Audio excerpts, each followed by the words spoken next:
Good, bad, ugly. How is it looking?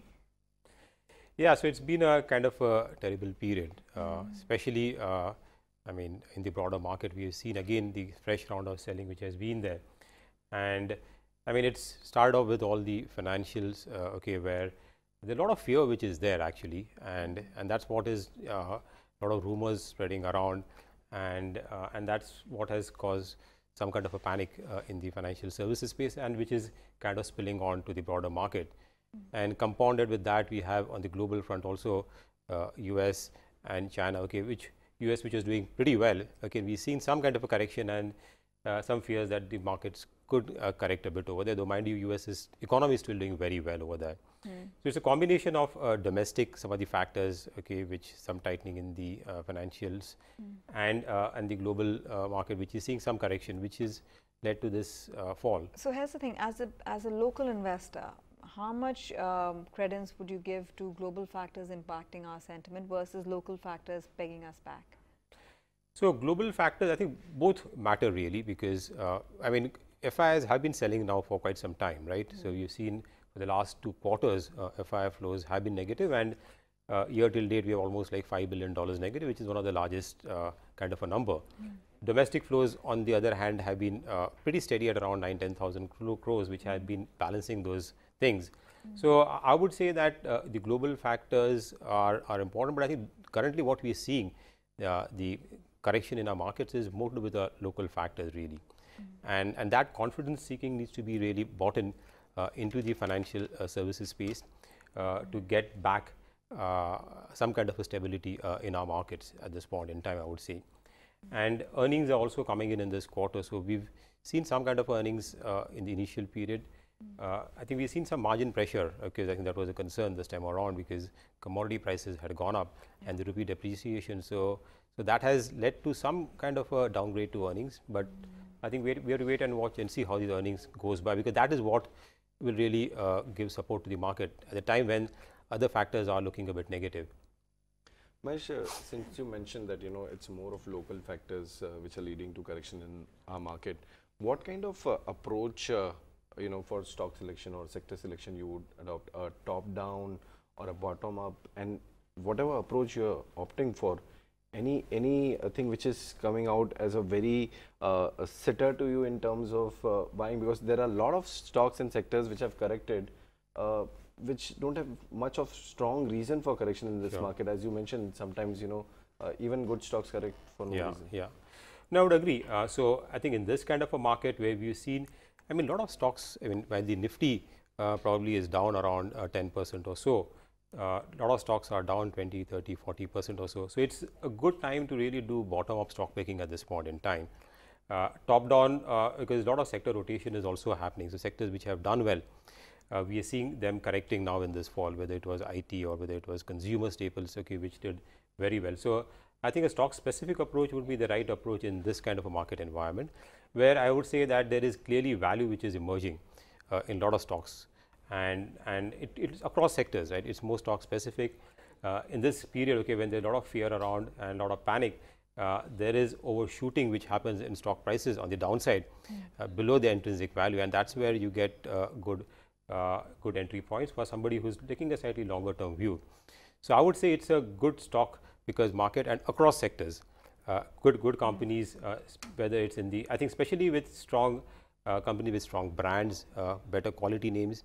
Normally these stocks are pretty expensive, but this is the time to really pick the stocks really to build a good long term portfolio.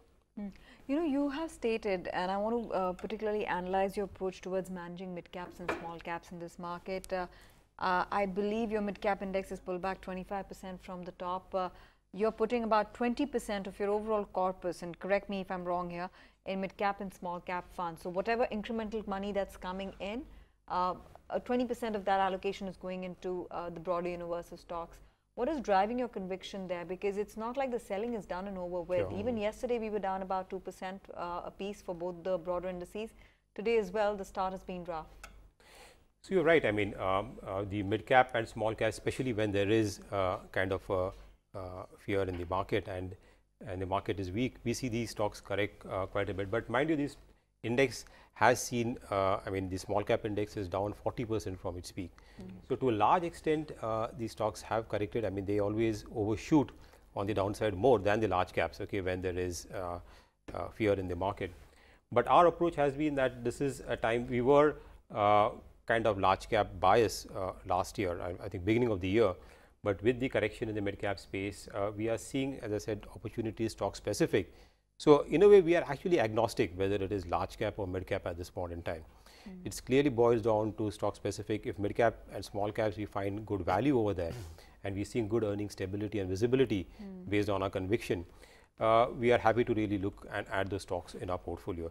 And this is the time really to dig down into your stocks, get better conviction in your own stocks which you're holding, because stock prices can actually shake on your conviction, right? When stocks fall 20–30% for some kind of a small reason. Okay. So it's where your own conviction, your research on stocks really important, which gives you that. Sure, but would your conviction build more in a 40% fall in mid caps versus a 10–15% fall in large caps? So it's all, as I said, it doesn't matter, right? So it could be the 40% No, the fall. quality matters, right? No, say 40%. You're getting quality. Yeah. 15% So lower. 50% lower could be You're at getting it. higher risk, Right. adjusted, higher, maybe riskier stocks. 40% lower. So second, in the mid and small cap space, some of the stocks which have fallen 40%, they might still not be worthy of investing even at those levels, right? But that's the differentiation you have to make really. So quality or not, just because it is mid cap small, it can also, I mean, there could be two gray shades to that, right? It could be a good quality, it could be a company which is actually poor quality, or corporate governance issues could be there. And this market is not forgiving for these kind of stocks. We've seen that. And they will not bounce back soon, because we're not seeing liquidity come back into the market. I'm just trying to understand, for the benefit of our viewers, if you're seeing the screen and you're seeing across the board this sort of a significant unwinding pressure that's gripping the market across the board, I would, as a retail investor, deviate by default towards the quality names and towards the large caps, because they're coming 15% lower. Sure. So as a fund manager, keeping the investor's risk-adjusted return profile in mind, how would you draw the balance? You're putting in 20%, which means 80% goes into large caps. Is that the bias that you're holding? Yeah. So you would see, again, if you look at the broader market itself, if you do a composition of that market cap weighted, you would see that 20–25% would be large cap and balance would be mid cap. So what we're actually doing is we're not really differentiating between large cap and mid cap, right? So 25% would be the larger, broader allocation towards in the mid cap space and the small cap space in our multi cap funds. So large cap stocks also, because in the small and mid cap space, the liquidity is not good. So when things are bad, that's where you can build a portfolio over there, right? Where you can get actually otherwise these stocks, when you want to buy in a kind of a slightly better or bullish market, the impact cost is much higher. So you have to build that portfolio now in the stocks which you really have identified earlier, and you're comfortable holding on to these names from a slightly longer term perspective. Well, that's an